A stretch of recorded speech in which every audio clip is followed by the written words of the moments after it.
Amigos de Económica, ¿cómo están? Buenos días, una vez más en su programa, bajo la señal de Andina Canal Online. Hoy vamos a hablar de las inversiones en hidrocarburos. Es un tema importante porque el país es rico en estos productos o recursos. Para abordar ese tema y ver cuáles son las perspectivas, qué cosa ha pasado en el sector, cuál es la posibilidad de desarrollo y de mejora, hoy hemos invitado a la señora Beatriz de la Vega. Ella es socia de EY, que es ex Ernst & Young. ¿Cómo está, señorita? Buenos días, ¿qué tal?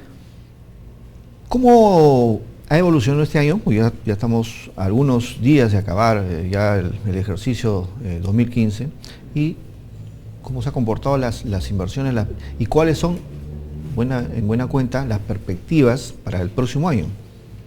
Bueno, en primer lugar, este año ha sido un año que se ha visto impactado por el tema de la baja de los precios que venía ya desde junio del año 2014, y eso ha generado que a nivel de las inversiones en lo que es exploración y explotación se concentre básicamente en proyectos donde ya se está produciendo. En lo que es exploración ha habido una perforación de 4 pozos, me parece, en todo el año. Las inversiones, si lo vemos en términos generales, en el 2014 fueron de aproximadamente 1.189 millones de dólares entre exploración y explotación. Este año posiblemente termine en 800.000 millones. ¿Y por qué? Porque, como te comentaba, en los desarrollos de inversión de este año se han concentrado una parte en lo que es el proyecto Camisea, Lote 88, que ya es un proyecto de gases que está en producción, y en proyectos al norte, en Piura, donde también hay proyectos ya desarrollados, ¿no? O sea, donde ya hay producción.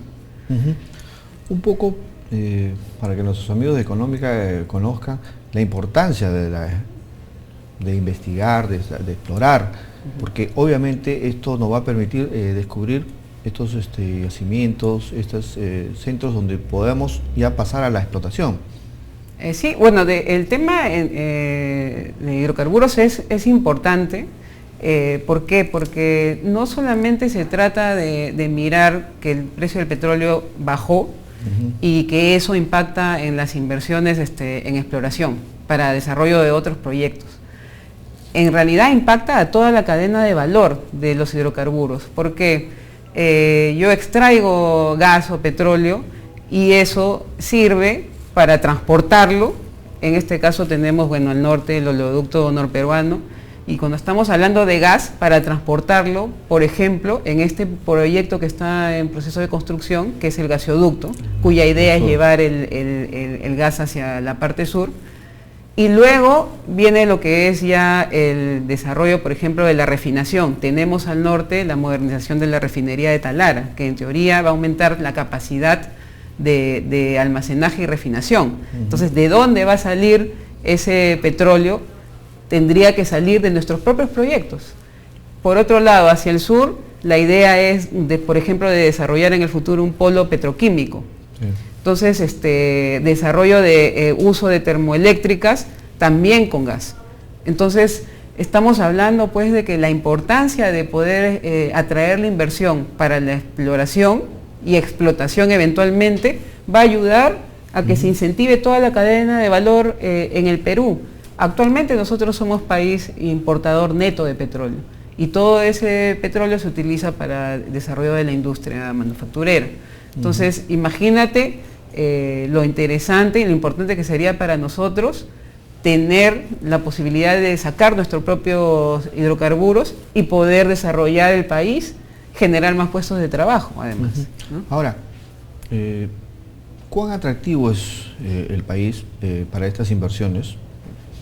Para los capitales internacionales, teniendo en cuenta que también ya vamos a entrar un año electoral, un año donde se van a tomar algunas decisiones iniciales y los inversionistas, ¿cómo están visualizando este escenario? Bueno, a pesar de que se viene un año electoral, en primer lugar habría que tener en cuenta cómo nos ven desde afuera. Y desde afuera, por lo menos de acuerdo a los indicadores con los que contamos, nos ven bien, ¿no? Por un lado, ayer o anteayer publicado el estudio del BID, en el que se decía de que en términos de riesgo país estamos en un 2.33. Nos supera en Latinoamérica únicamente México y en tercer lugar está Colombia. Entonces, por el lado de cómo nos ve un inversionista respecto al riesgo país, estamos bien. ¿Qué más? Si bien es cierto hemos bajado en el rango de competitividad a nivel mundial 4 posiciones, estamos en el 2015 en puesto 69, también si lo vemos a nivel de la región, estamos en la cuarta posición. Entonces, somos de todas maneras atractivos. Tenemos los ratios desde el punto de vista financiero, de calificaciones de riesgo, también son de las mejores. Entonces, si lo vemos por ese lado, las cifras nos ayudan para atraer inversión. Ahora, en el sector hidrocarburos propiamente, si lo vemos a nivel internacional, para hablar que un país es netamente petrolero, tendríamos que estar en una producción de 500.000, por lo menos 500.000 barriles por día. No es el caso del Perú. Actualmente, dado la baja de los precios del petróleo y aparte una serie de temas burocráticos y de conflictos sociales, estamos aproximadamente en 60.000 barriles por día. Entonces, si es cierto, al día de hoy no tenemos en términos de producción relevante en comparación con otros países en el mundo con relevancia petrolera, ¿es atractivo el Perú? Sí. Hay 18 cuencas en el Perú y de esas solamente 3 han sido exploradas y hay proyectos ya en producción. Pero hay 15 que requieren todavía ser analizadas en profundidad, por ejemplo, ¿no? Y específicamente sobre esto, sobre las posibilidades de desarrollo y reservas, o sea, ¿qué tanto es atractivo, pero para grandes proyectos transnacionales que puedan no solo ubicarse en una zona, sino diversificar su explotación, tanto en lo que es petróleo como lo que es gas?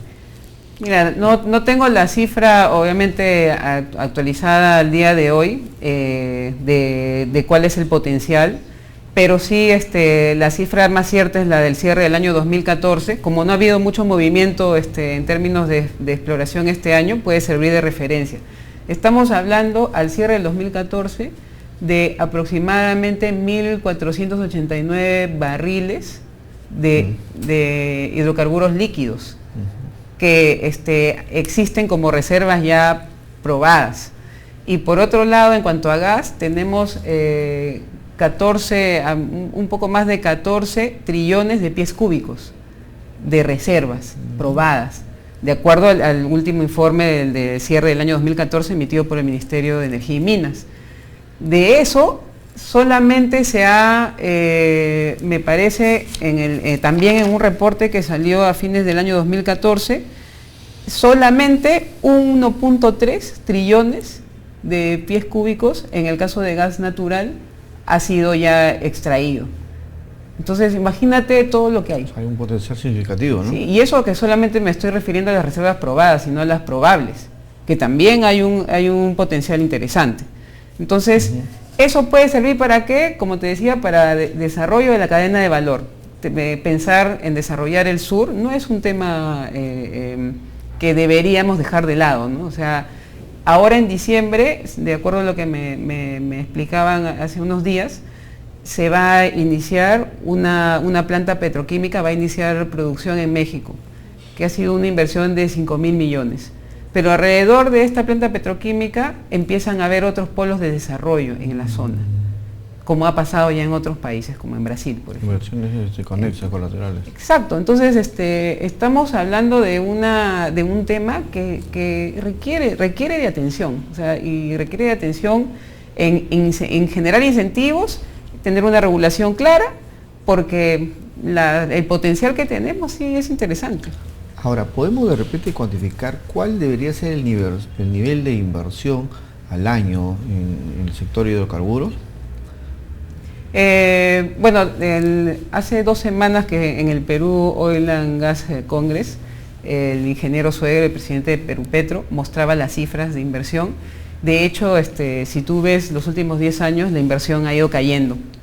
Y ha ido cayendo en años anteriores al 2013 por temas de permisos, por temas de conflictos con las comunidades aledañas que han generado de que muchos proyectos en etapa de exploración tengan que entrar a fuerza mayor, o sea, es decir, paréntesis en donde no han hecho actividad alguna para efectos de solucionar.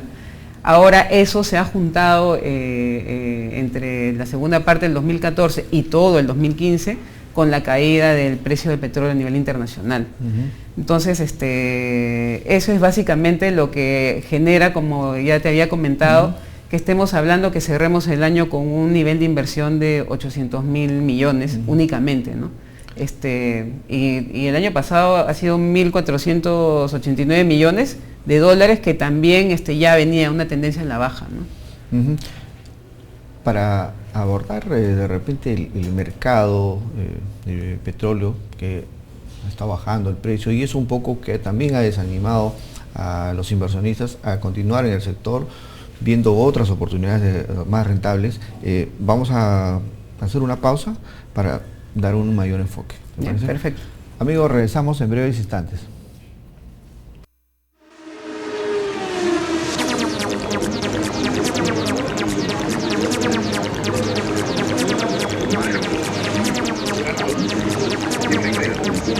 ¿Se encuentra Carlitos? Listo, Carlos.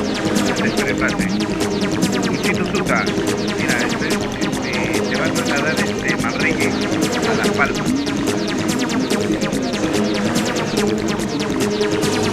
Conversaba con nosotros Mario Casareto Latorre, comandante departamental de Lima Centro, dando cuenta de estos primeros resultados tras las tareas de rescate que se vienen dando en esta parte de la carretera Sayán-Churín, en la provincia limeña de Ollón, en donde hasta el momento hay 4 fallecidos, 4 heridos, y las tareas de rescate se toman bastante.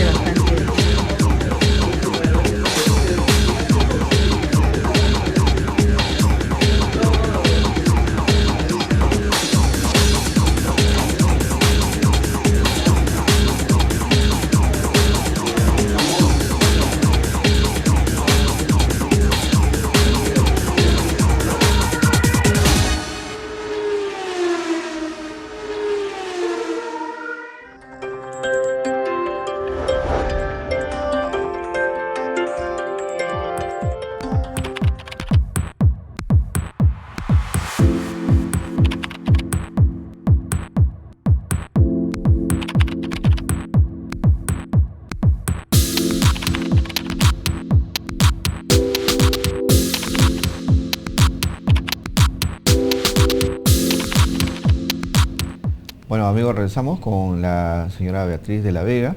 Ella es socia de EY y vamos a comentar acerca de qué está pasando con el mercado de hidrocarburos, específicamente el de petróleo. Hay una caída, no sé si significativa, pues ya en los últimos 2 años. Sí, bueno, ahí hay dos aspectos que hay que considerar, el aspecto internacional y el aspecto interno, ¿no?, como país. Respecto a la parte internacional, el tema de la caída del precio del petróleo, que ha impactado en la reducción de las inversiones, se debe básicamente a la sobreinyección de petróleo en el mercado mundial, ¿no? La OPEC, en este caso liderada por la OPEC, que es este organismo de productores y exportadores de petróleo en el mundo, liderada por Arabia Saudita, no ha bajado la cuota de oferta de petróleo en el mundo. Entonces, eso que ha generado que hayan algunos efectos colaterales en Estados Unidos, por ejemplo, que quiebren algunas compañías junior que han estado extrayendo y vendiendo petróleo generado de la fracturación de las rocas. Este es un tema muy técnico. En el caso de China, que también es un país industrializado de manufactura, que también se ha contraído, eso también ha impactado no solamente en el precio del petróleo, sino también en el precio de los minerales.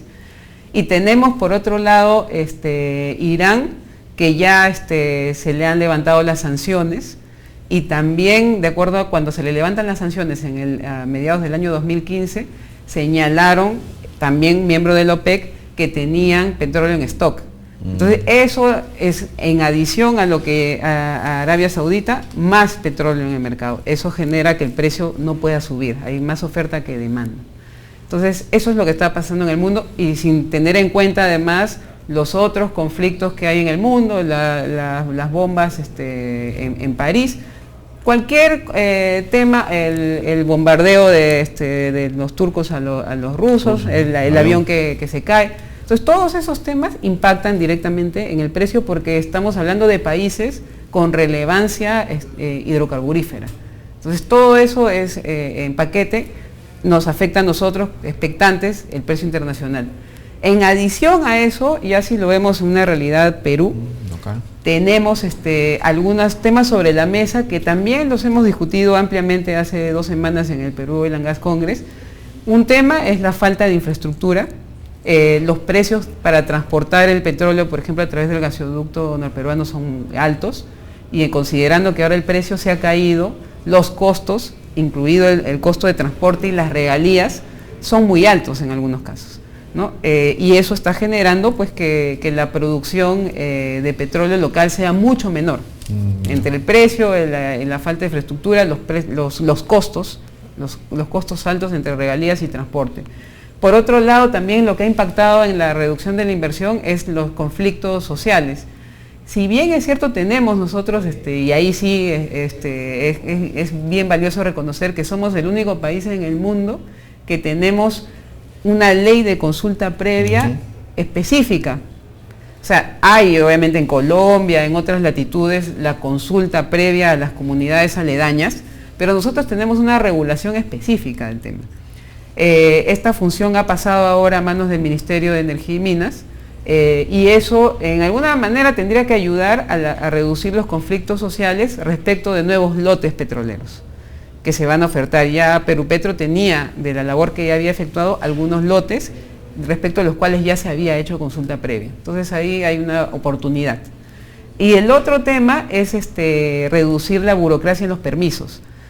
En el tema ambiental, felizmente ya ha habido una acción concreta y se está ya implementando una ventanilla única. Eso mismo se espera respecto a los otros tipos de permisos que hay alrededor de un inversionista o ya una empresa extranjera que quiera operar aquí en el Perú, ¿no? Empezar a desarrollar actividad exploratoria. ¿Y eso cuánto en costos se reduce, no? Claro, porque imagínate, en una industria de alto riesgo, en la que tú puedes meter para poder perforar $100 millones y encontrarte con un pozo seco, o sea, es una industria muy de alto riesgo en temas de inversión. Al inversionista lo que le interesa es, dentro del plazo que tiene para explorar, hacer los trabajos, cumplir los cronogramas, y si no hay, entrar a otro proyecto. Por eso incluso Perupetro decía que como una oportunidad de mejora de la legislación en reducir el tamaño de los lotes para dinamizar el sector. Eso en la medida obviamente que el tema de los permisos y los conflictos sociales no dilaten los trabajos exploratorios de una empresa. Porque esa es la única manera de atraer, si tenemos eso saneado, eso va a atraer más inversionistas. Los inversionistas, los grandes jugadores, no miran únicamente al Perú, o sea, miran el mapa mundial y ven por dónde está la oportunidad. Entonces, así lo ven los grandes jugadores. Un poco sacando un resumen de lo que acabas de decir, entonces necesitamos de repente modificar la normativa de tal manera que se puedan reducir estos cuellos de botella, a pesar de que ya el Ministerio de Economía ha anunciado, el Ministerio de Energía y Minas también ha anunciado algún paquete que va a ayudar a un poco flexibilizar y mejorar esta posibilidad de hacer inversión.